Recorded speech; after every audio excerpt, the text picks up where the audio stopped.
this too shall pass. Change is the Yeah. only constant. In order to take a breath, you must release your breath. What do you mean by that? I have this thought about in order to take a breath, you must release your breath. But I'm going to go backward for a moment, okay? All three Abrahamic religions respect this story. That when God created the first person, God blew into the red earth. And the word red in Hebrew is Adam, so the first person was called Adam.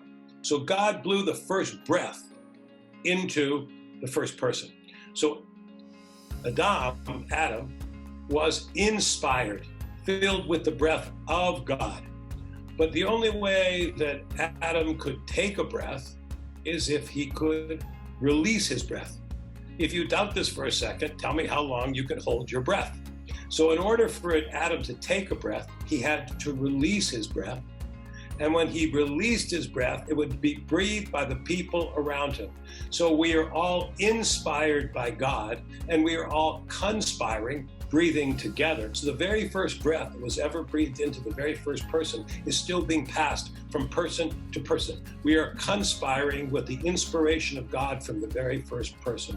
So what does it mean to take a breath? You have to release your breath. In order to be more, you have to be willing to be less. The one thing that we talked about more than anything throughout this entire conversation with Noah was that we are divine creatures with the capacity to create divine, holy experiences.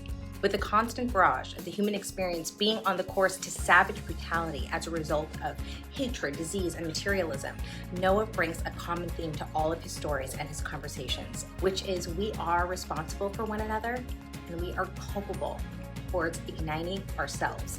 And if we do not ignite our own fire with empowered and loving thoughts and behavior, how can we ever expect to ignite our neighbors? Be strong, and be a source of strength to others. Of all the things you can make in life, why not make a difference?